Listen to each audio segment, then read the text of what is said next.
Article 56 ప్రకారం రాష్ట్రపతి పదవీ కాలం గురించి తెలియజేస్తుంది.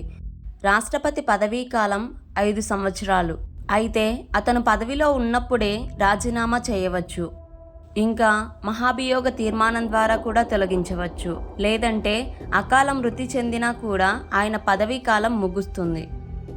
రాష్ట్రపతి రాజీనామా చేసినట్లయితే తన రాజీనామా పత్రాన్ని ఉపరాష్ట్రపతికి ఇవ్వాలి.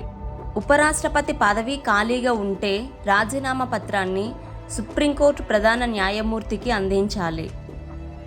రాష్ట్రపతి రాజీనామా చేసినప్పుడు ఉపరాష్ట్రపతి పదవి ఖాళీగా ఉన్నట్లయితే అయినా కూడా ఉపరాష్ట్రపతిని ఉద్దేశిస్తూ రాజీనామా పత్రాన్ని రూపొందించాలి. దాని యొక్క ప్రతులను సుప్రీంకోర్టు ప్రధాన న్యాయమూర్తికి మరియు ప్రధానమంత్రికి పంపాల్సి ఉంటుంది. ఇంటరెగ్నమ్ అంటే రాష్ట్రపతి పదవీ కాలం ముగిసినప్పటికీ కూడా కొత్త రాష్ట్రపతి పదవి ఎన్నిక ప్రారంభమై ఒకవేళ ఆ నిర్ణీత కాల వ్యవధిలో పూర్తి కాకపోయినప్పుడు, అంటే అప్పటికి కూడా కొత్త రాష్ట్రపతి పదవిలోకి రాలేకపోతే ఆ ఎన్నిక ప్రక్రియ పూర్తయ్యే వరకు పాత రాష్ట్రపతి పదవిలో కొనసాగుతాడు. ఆ కొనసాగడాన్ని ఇంటరెగ్నమ్ అంటారు.